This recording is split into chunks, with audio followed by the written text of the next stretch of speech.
Hello, everyone. Welcome to this special edition of the Latte on Cloud course. AWS reInvent is just around the corner. And if you're attending, whether it's your first time or your 10th time, you know this event can be absolutely overwhelming. 60,000 plus attendees, 2,000 plus sessions, 100 of vendors, 5 days of non-stop cloud innovation. How do you make the most out of it without burning out, right? And that's a big problem. And that's a big challenge for me. That's a big challenge for you, I'm pretty sure. So what I've done today, I'm bringing the entire CloudKeeper's leadership team, right, who have collectively attended dozen of reinvents, right? They are sharing their hard-won wisdom of what to do and especially what not to do. I think what not to do is my favorite question. So I keep on asking what not to do and how to extract the maximum value of your time during your stint at reInvent in Las Vegas. Meet our expert panel. We have got Jain, who's our Chief Growth and Marketing Officer. I've got Freilino, who's our Chief Revenue Officer for North America, and Sanjeev Mittal, our Chief Product and Technology Officer, who also leads our product strategy, technology, and innovation. Right. So whether you're a CTO looking to stay ahead of the curve, or engineer hunting for technical deep dive, or FinOps professional trying to solve cost challenges, this guide is for you. Let's dive in. Welcome, gentlemen. Hope all of you are doing great and excited about going to reInvent in a week's time. Likewise, Praneet. Thanks for having us. Yep. Thank you for having us, Praneet. Super excited, as always, for AWS reInvent. Yeah, this is really interesting. Like, I'm already pumped up. I've already started making my checklist, right? And one big question I have before we start, right? We all going to board the plane in a week's time, probably in a week plus 10, 3-4 days as such, right? Most people show up at reInvent without a plan and get completely overwhelmed. Naman, what's the biggest mistake first-time attendees make, right? What do you think? Like, what mistake you did? I want to understand that, right? And that would be a great thing for everyone. Yeah. I think the first thing which you just mentioned is not planning ahead, right? There is enough information available in advance, what is happening where, and what people make general mistake going for the first time is, okay, we'll see it there, and they don't plan it. And trust me, that doesn't work. That can be super painful. And then second thing, Praneet, is, trying to do everything. This event can be as overwhelming as you can imagine. And, first timers think that, okay, I'll go there, I'll go for the cocktail party, I will attend the first session in the morning. Trust me, you can't. There are more than 2,000 sessions happening, and except that you will have to miss a few things. So I would suggest that, prioritize things. Another thing is, going alone, I would say always have somebody so that you can kind of, have that divide and conquer strategy with your teammates. And last is, many times people ignore the expo part of it, which is where most of the vendors' booth are. But usually what we have seen in the past is the expo has solution architects, demos happening, and sometimes better than those technical conversations which are happening at the session as well. So yeah, these are few things that I would say, Praneet, that first timer should keep in mind. Yeah, that's a great insight, Naman. And that brings me to the technical perspective since you talked about it. And my question is for you, Sanjeev. From a technical perspective, how should somebody plan their session strategy? What are the most important ones? I have to go, like, it's bare bones. Yeah. What are those? Yeah, absolutely. Look, I would say start by identifying your top 3 or 4 learning goals before you arrive. Be it cost optimization, Kubernetes, machine learning, security, any topic of your interest. So just find sessions. As Naman said, there are like 2,000 plus sessions available. So do identify your learning goals and plan sessions accordingly, and then mix those sessions strategically. So you will get sessions such as Chalk Talk, you have workshops, you have breakout sessions, and then you also have builder sessions. So you have very different kind of sessions. So Chalk Talk is your small, interactive, 60-minute session, but you can go deep into your technical topics in those Chalk Talk sessions. And really, you would see a blackboard with chalks. You'll have good level of detailed technical understanding on the topic of interest in the Chalk Talk. Your workshops are your hands-on labs where you will be able to, try out something. So bring your laptop, roll up your sleeves, build something. Those are your workshop style sessions. And then you have breakout sessions, which are your traditional presentations, but it gives you a view of the trend that is coming in the, technology moving forward. And then you have builder sessions, which are, your small group, highly interactive. These are the hardest to get into, but really worth it. And then I would say, I think the Q-Sales keynote is actually important because all the key announcements happen there. All the further keynotes actually reference that particular keynote, so it's worth attending that. So they're able to understand the entire context. I actually personally like Werner Vogel's keynote because he usually takes a very long-term view on the technology trends. And that's something that helps in understanding, how AWS is thinking about evolution of technology. And then finally, I would say the overflow content. So if you're missing any sessions, most sessions are recorded. So just make sure you're prioritizing the sessions where there is interactivity, which is hard to replicate. Totally agree. I love those builder sessions. I think I attended the first builder session back in 2019 on SageMaker. And that time SageMaker was very new, right? So we always knew like data science is this complex thing. And I attended the first SageMaker session. And I was like, wow, this is easy. It feels like I can become a data scientist that I'm not, definitely. But yeah, that definitely gives you that feel, right? And that brings me to an important aspect. We are going to meet a lot of people. We are going to network.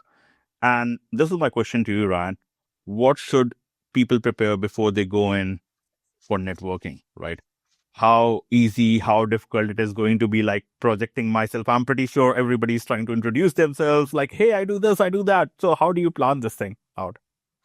Yeah, I mean, you've got to focus on the basics. Imagine you're in the middle of 60,000 people and if your goal is to network, you want to get to know who's who and you want to communicate the same back to them. So on the basic side, make sure you have your LinkedIn profile updated. People will be looking you up in real time over and over again. So make sure you've got a picture there so they can verify it's you and you've got your details all up to date. Think about human in-person interactions. A lot of people still bring business cards and use business cards, collect business cards. That's a great way at the end of the day to go through the roster of who did I actually meet today, and people will do the same for you. One of the questions that gets repeated probably 100 times by each of those 60,000 people is, what do you do? So make sure you've got an elevator pitch that's tight and crisp and that clearly communicates what it is you want to communicate. I would say also think about who you want to meet and schedule things proactively. The actual coordination of meeting up with someone is way harder than it seems, because not only are you in a sea of 60,000 people, but reInvent itself is spread all over Vegas. It's not just in one place. So planning ahead of time is super crucial for that. And then related to that is make sure you've got a team communication channel. Everybody is going to be all over the place depending on where their sessions are, where their next meal is, who they want to meet. So real-time communication across groups is huge, and make sure you've got a widespread communication channel set up. That's great. So I think I have all the tips that I need to prep before I take my flight next week, towards the end of next week, right? I would have all my sessions planned out. I know the key sessions to attend. Thanks to Sanjeev, I know I'm going to attend Werner Vogel's, and I'm going to get my business cards printed this time, Ryan. Thanks for that, right? So I'm going to keep that. And now let's take to a place I've landed at reInvent, right? Now it's going to be overwhelming. I'm pretty sure about it. Large places to go, right? Traveling time is huge. What are the do's that we should do, Sanjeev, right? For engineers, for technical leaders, what are the must-do activities? What I should not skip, right? At any cost, right? I know the sessions, right? I will go and attend that, but what is this thing like? If I've not done as a technical leader, probably I've not done justice to my company's budget this year. Yeah. You're on mute, Sanjeev, sorry. Yeah. Look, I think as I said before, do attend the Tuesday keynote. Even if keynotes are not your thing, they do, provide basically the agenda for the next year of how the cloud, is thinking. So you don't want to miss that Tuesday keynote. Do visit the expo. You would find, on Tuesday morning, they're obviously quite busy. So find off-peak hours where you get time to move around. This could be Wednesday evening or Thursday morning. So do visit the expo and see what's happening kind of in the middle of everything.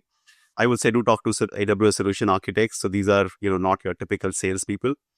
They're the technical experts who can solve real problems. So bring your, architecture diagram, bring your problem, discuss with them, and you will find, that they're the experts on the AWS technology to help you, solve your problems. I would say do at least attend one chalk talk or builder session, because this is where you get real interactive value. You can ask questions, you can challenge assumptions. So you'll get real value, deep technical interactivity with the AWS experts, and sometimes they bring in customers with the real experience.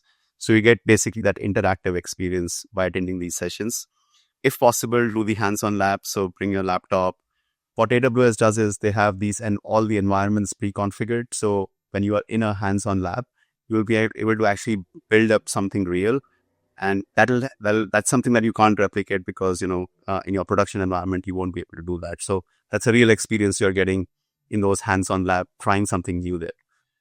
I would say finally do visit partner booths as well. So of all the problems that you would have, you will find, partner booths are filled with all kinds of solutions. It's a sea of, solutions. So any problem you have, you are likely to find one or more possible solutions in those partner booths. So do visit those partner booths, discuss with those partners, obviously not taking everything on the face value, but at least you get an idea of, how your problems in multi ways can be solved. And again, if you're not able to attend any of the sessions, as I said before, do grab the recordings. These are all recorded. So focus on interactive experience. Everything else you can get recordings that you can watch later.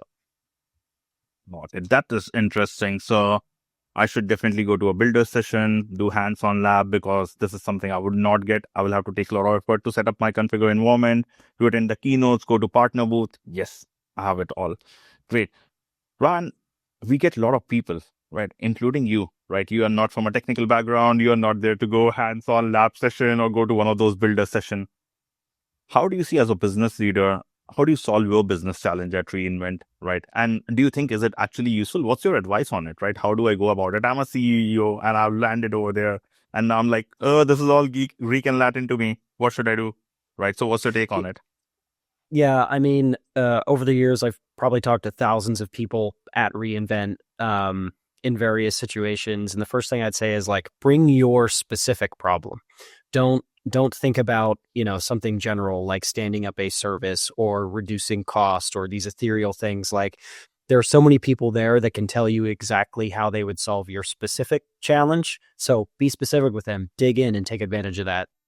I would also say ask for well-architected reviews. We at CloudKeeper offer those for free. We're one of the top providers globally for those reviews, and they do provide a lot of baseline insight into just general best practices for your AWS environment. One of the other unique things about reInvent is you have a collection of very diverse perspectives all under one very large roof. So go talk to those diverse perspectives. You're going to learn something, even if it's something that you've decided now you definitely won't do. You can get perspective from AWS. You can get it from different partners. You can talk to peers who've solved similar problems. And that's going to make you stronger in how you attack that problem once you go home. And then, exchange info with the people that can actually help you, right? It doesn't mean that just because you give somebody a business card or give somebody your email address that you're going to go buy the thing that they're trying to sell you. But you never know which of those vendors, which of those people can be an asset to you in the future. And while initial conversations are great, it's always about action. It's always about the follow-up and the follow-through. And then lastly, there's a bunch of customers there that have probably faced something similar to what you're facing, whatever the challenge is or whatever the objective is. So go to those sessions, dig in with those individuals.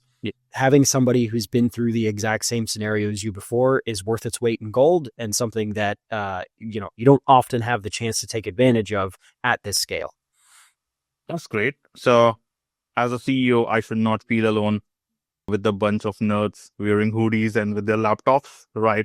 I can still extract a lot of value, right? I can go to all these business strategy sessions and everything to learn from them, meet other people's perspective, ask the vendors different questions as such. And that also brings me to another ad hoc question, Ryan, to you. At reInvent, have you been pitched so good by a salesperson that you actually went and hired him? Did it actually happen? Or do you think oh, I should have this person on my team, right?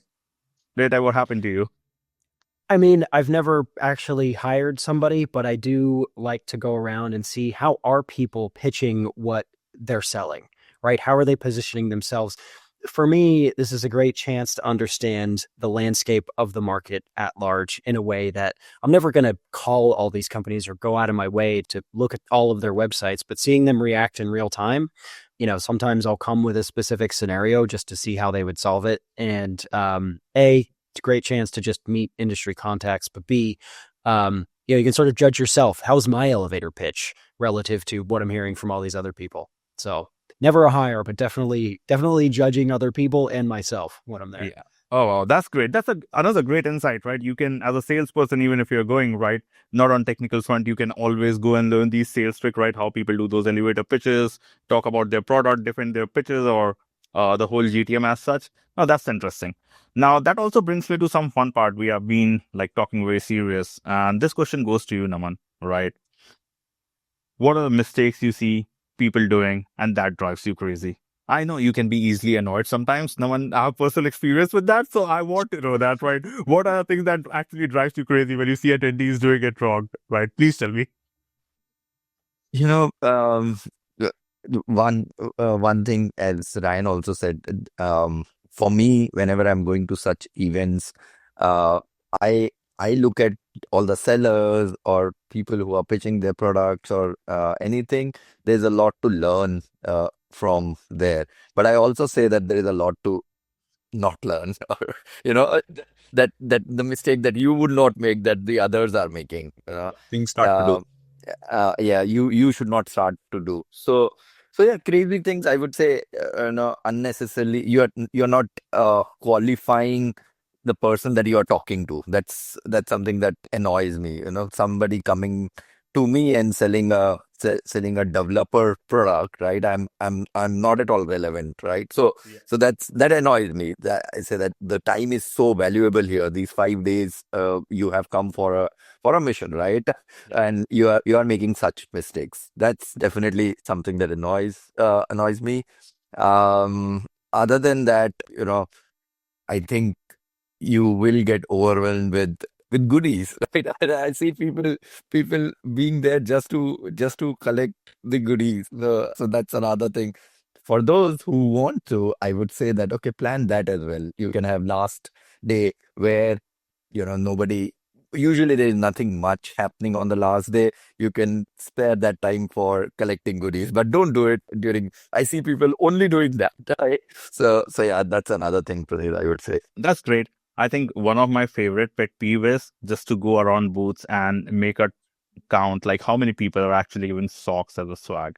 And trust me, last year I counted, there were like around 65 booths that were actually offering socks in some or the other form, right? Either they were making you play a game or just giving it out like that. And I was like, it's a good socks buying strategy, probably for 2 months, right? But that's funny, right? I think you should definitely not go on that. And one thing I would definitely like to add, please wear comfortable shoes. I've seen a lot of these people wearing their fancy shoes, and the middle of the day they are taking their shoes off, standing in the corner, or trying to get some space because their shoes are not comfortable. So yes, please, and drink water. Yeah, or even beer. That's fine. Yeah. Your call. Sanjeev, what technical mistakes do people make? That's another interesting Yeah. angle. Please tell me. Yeah. I think before going into the technical mistakes, I will re-emphasize wearing comfortable shoes. Don't worry about how they look there because you'll be taking like Plus one, 25,000 plus one, steps. plus one for sure. I've seen people for the first timers again. People going to the Vegas for the first time. They go for get new shoes. Never wear new shoes on Yeah. these during these events. They can literally, uh, I mean, be very painful. So yeah. So coming back to look the technical mistakes, I wouldn't say really mistakes. I would say things that you should really, try and do to maximize, your investment, your company's investment into you. So like one-on-one sessions, there are plenty of them, but don't just stick with this one-on-one, go deeper, take the 300, 400 level session because that's where the real depth is. The other is, obviously we talked about, there are thousands of sessions and you have plenty to cover. So in terms of your time management, if you don't find value in a session, first 15 minutes, you can decide whether the session is worth your time. Don't be afraid to leave the session. And then, there will be a lot of vendors. We talked about, pitching their solutions, don't always take it on the face value. So you have to, even if you're impressed with what you heard, you still got to do your due diligence in terms of seeing whether it's a real fit to your problem. So don't take it on the face value. And then again, the other thing is in terms of any learnings that you have got on the reinvent, just don't get excited about it immediately, trying to get that into production. Do vet them before making commitments, to your organization in terms of how do you want to roll out those new services. And in that context, something that is older has been around for longer. Don't dismiss older services straight away.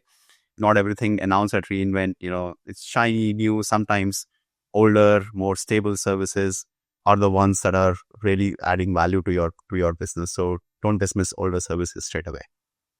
Got it. So what I'm hearing is, based on my experience on a technology or a service, I should choose my session, whether I should go for 101, 201, 301 kind of thing, or things around like if I don't find value, it's good to go, right? It's good to leave the room and not forget your learnings, and don't dismiss. Not everything that is shiny is actually production ready, right? So totally, I think that makes a great point as such. I think a lot of people get excited with all those crazy feature release and everybody wants to implement, but yeah, let's not forget the older services. They've carried all the burden, right? Now, Exactly. another question to you from networking and professional standpoint, right? Because you end up talking to a lot of people. What are the things you should not do, right? What are those fox paths as such, right, that you should avoid? What are those? Yeah. So first of all, don't be the person who's only talking about themselves. Networking is always two-way. Ask questions. Be curious about others instead of just singing your song. So yeah. Don't talk only about yourself. I would say also, I think I mentioned that earlier as well, that don't overstay the conversations. Read the room. If someone someone's eyes are glazing over, wrap it up gracefully, because time is important for everyone, right? I would also say that, don't collect the business cards without a plan to follow up, because at the end of the fifth day, you would have, let's say, 200 business cards. So you will forget about where to follow up. So only take the business card where you genuinely plan to follow up, right? Then yeah, funny, but don't get too drunk at after parties. You have the next day. I have seen people going crazy. So yeah, you have a lot to cover the next day as well. And last, which I personally feel is, please don't host people you commit to meet, right? Because your reputation matters. I personally feel that if you have scheduled a meeting over a coffee, show up there or cancel with notice, because maybe somebody else has planned his or her day or time based on your meeting. So yeah, that's something that I would definitely say. Yeah, don't do. Yeah, that's great. I think especially like it's networking, so it's a two-way street, not something. Don't try to overstate and try to push all your sales pitch to them, right? Definitely makes sense, a lot of sense, right? Ran, what about partner and vendor interactions, right? What mistakes do you see buyers make, right? I know it's very easy to point out mistakes at partners and vendors. They're there to pitch, right? That's their full-time job. The company has sent them. But what mistakes buyers make over there, right? What you have seen most commonly? Yeah, good question. I think I'll frame all this from the perspective of time is your most valuable resource. The opportunity cost of wasted time is huge, and that's true for a vendor as it is for a buyer. So when you're talking to other folks, like, don't agree to demos you don't want. There are going to be all kinds of vendors trying to lure you in with gifts for booking demos. If you're not interested, just tell them, skip it. Don't waste your time. Don't waste theirs. I'd also say don't get too wrapped up in the momentum of something you see. You're going to be excited, but don't sign contracts at the event, even if the offer looks great. Like, sleep on it, review it once you're back on the ground at your home office, and make sure what you're actually getting is a good deal and what you want. I would also say, the vendor expo at large is very much pay to play, and very large vendors have a lot of budget to spend on very large booths and signage and all of these things. But don't dismiss the smaller vendors. This is the most innovative ecosystem on the planet, and for you to really understand what is at your disposal, you've got to talk to both the big vendors and the small. Some of the best solutions are coming from the companies without the massive booths, so make sure that you go see what they're doing. With anything, don't forget to negotiate. That should be part of your business practice at large. But if you're interested, let a company know, but also keep in mind that competition is fierce and you can leverage that to your benefit. And then lastly, just be conscious of overcommitting your calendar. You don't know when a session is going to be 5 minutes away versus 15 versus 20 minutes away from your next meeting.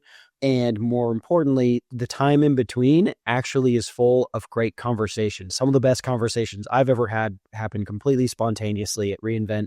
So, give yourself time to let those things happen rather than having to be heads down running from point A to point B to point C for the entire week. So what I'm hearing is don't overcommit and don't undercommit yourself as well. And then if I want to really merge Naman's and your points, right, don't sign contracts while you're drinking, right? A rule by law. I think definitely that Exactly. works. No, Don't I think. interrupt. Oh yeah, don't drink and sign. Probably that's a signage we should be carrying all around. Yeah, great. Now I think we have to talk about the business and cloud cost optimization. How can this podcast ever end without that, right? So Naman, what question should people be asking when they visit these cloud cost optimization vendors in the expo? And I'm pretty sure there'll be a lot of them, right? And you will see all of them, their billboards, their headings, their brochure might sound the same, but what would be the most important questions you would ask? Yep. So you are right. First of all, this whole ecosystem around FinOps, cost optimization. So yes, Praneet, you are right. First of all, this whole ecosystem of FinOps and cost optimization has exploded, specifically in last Yeah. few years. You would see plethora of platforms, services companies, everybody talking about cost optimization. So yeah, there are a few things that I would say you should ask to disqualify those vendors. First of all, how much does it cost?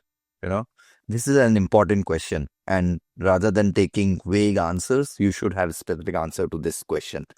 Because let's say if it is costing you more than 3% of your cloud spend, it is probably not worth, right?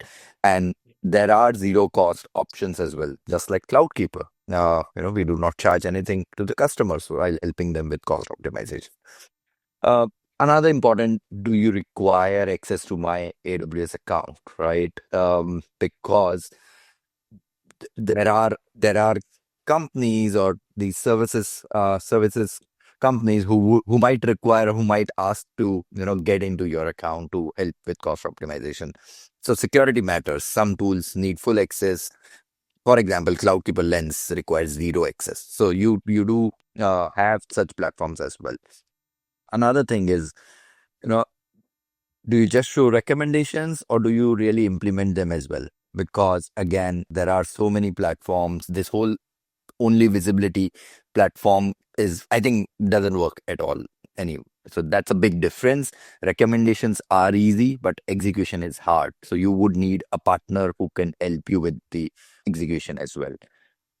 You should ask, what's your customer retention rate? We have seen some, players coming in, making false and tall claims around cost optimization, but they are not able to deliver. So you should ask one question that, okay, what's your customer churn, right?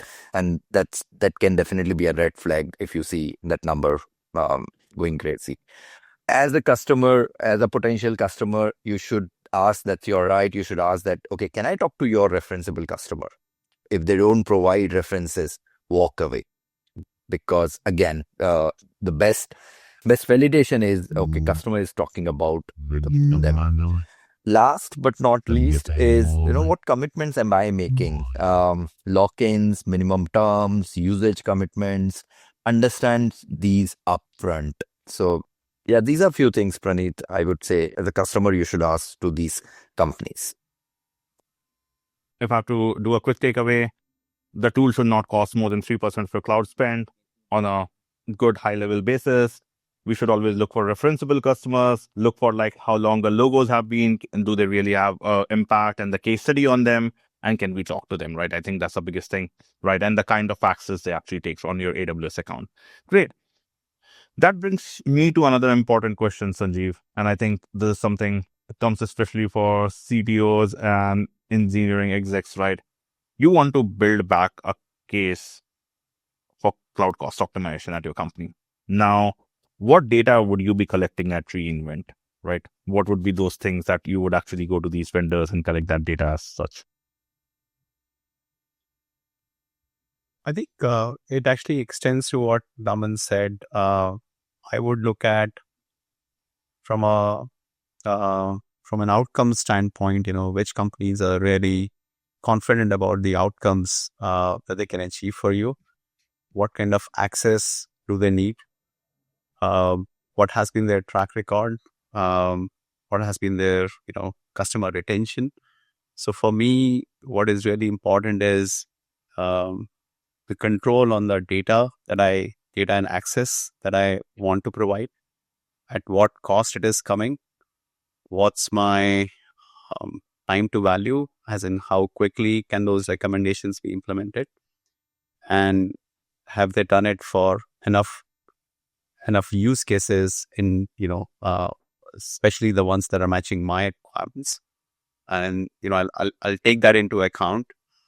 And then I'll look at, is this a partner I would want to work with? Because at the end of the day, a product is a product, but if it's combined with a service, a personalized service, I think that's where outcomes are delivered. So I wouldn't really look at a product only proposition where, they just throw it over to you, and then, I'm needing to do everything. So I would really look at somebody who could work alongside me as an extended team and deliver that value. Okay. So I should be looking for if they have a customer similar to mine, shape, size, industry as such. What is their pricing? Get their competitive pricing as such. How easy or difficult it is to implement a tool, whether it is going to be white glove, it's going to be like through the other side of the fence. And what is that risk mitigation that would come for me? Great. Now, that actually, we have covered 5 days, folks. And that brings me to the important question on Friday, right? reInvent ends on Friday, Ryan.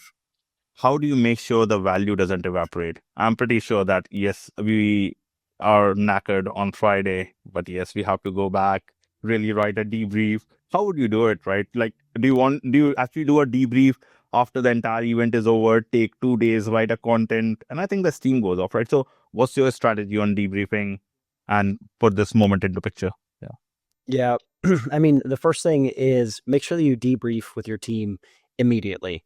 The longer you wait, the more you're going to forget. So while it's fresh, you've got to document what you learned, who you met, what actions you got to take, all of those things. And then turn that into an action plan with owners and deadlines. Think again about specificity. Don't think about, we should look into Graviton. That's not an action. You can say XYZ person is going to run a Graviton pilot in our dev environment by the end of Q1. So some smart structuring around your action planning is critical. I would say share session recordings with your team that are most relevant to what you want to achieve and what you want to do. Don't hoard your knowledge. Make sure that you're distributing it. Follow up on your commitments. If you said you'd send someone an intro or a document or a reference or whatever it is, do that within 48 hours. If you wait longer than that, you're going to be toast. And then make sure you're measuring the impact of the things you're doing. Set the KPIs associated with your goals. If you learned about cost optimization, set a savings target, track it, and be as empirical as possible about the impact that you're achieving from these things. Got it. So for all the fun you had on Friday, you got to have a working Saturday to just do everything. Right. No, but that's a great piece of advice. I think it happens with me. Like sometimes, yeah, I have this card, but what was I talking to this person? Because I did not write my notes and other things, right? So I think that's a great piece of advice. And as we wrap up, gents, right, I want to do a rapid fire round. One piece of advice for someone attending reInvent 2025. You get exactly a minute, so don't elongate it. Over to you, Namat. Okay, so wear comfortable shoes. First thing, bring portable charger, right? Document everything. Take photos, take notes, collect business cards. don't afraid to change your plan on the fly if there is something better comes up. So yeah, that's my take. Wait, over to you, Ryan. Yeah. I'd say biggest thing is focus on relationships, not just transactions, not just the sessions. The best ROI from reInvent comes from the actual people you meet, not just the sessions you attend. I'd say another pro tip is when you check into your hotel, ask them if you can have a humidifier for your room. Keep in mind, you're in the middle of the desert. So anything you can do to hydrate, drinking water, getting a humidifier is going to make you feel a lot better at the end of the week. Great. Over to you, Sanjeev. That's a great tip, Ryan. So besides the shoes, I would say, look, I mean, you have to balance, people, developers, technical, a lot of, I think it's meant to be, reInvent was created for really builders to learn more about AWS. So that theme continues to be there. So do balance depth with breadth. So not only, learn new things, but go deep into, topics that are critical to your infrastructure. And then really like don't just skim the surface, get onto one of those chalk talks or workshop to really build something while you're there, to have that sense of achievement from the sessions. That's great. I would also add mine, since we should all contribute equally, right? It's very easy to get caught up in all the parties, all the swag, all the crowd, all the great people you are meeting. But let's remember, we are there to learn, to solve problems, and to make our infrastructure better. I think the promise of cloud is right over there, so we should just fulfill it, right? Stay focused on that, and reInvent will be one of the best investments your company has made in you this year, right? That's what I like to say to everyone. So if you're attending reInvent and want to connect with CloudKeeper team, reach out to us on our LinkedIn, or you can drop an email at hello@cloudkeeper.com. We are offering a free well-architected review to attendees at no cost, no commitment, right? Just bring your architecture challenge and we'll help you solve them. And for everyone else, we'll be sharing insights all through this reInvent. We have a massive plan set up, so you'll see a lot of live snippets and everything on LinkedIn. So follow us along and we'll bring the reInvent to you. So safe travels, happy learning, and here's to big savings ahead. Thank you, Naman. Thank you, Sanjeev. Thank you, Ran, for coming on this special episode of Latte on Cloud Cost. Much appreciated. Thank you. Thanks, Praneet. Thank you, Great Ryan. to be here. Thank you, Praneet. Thank you.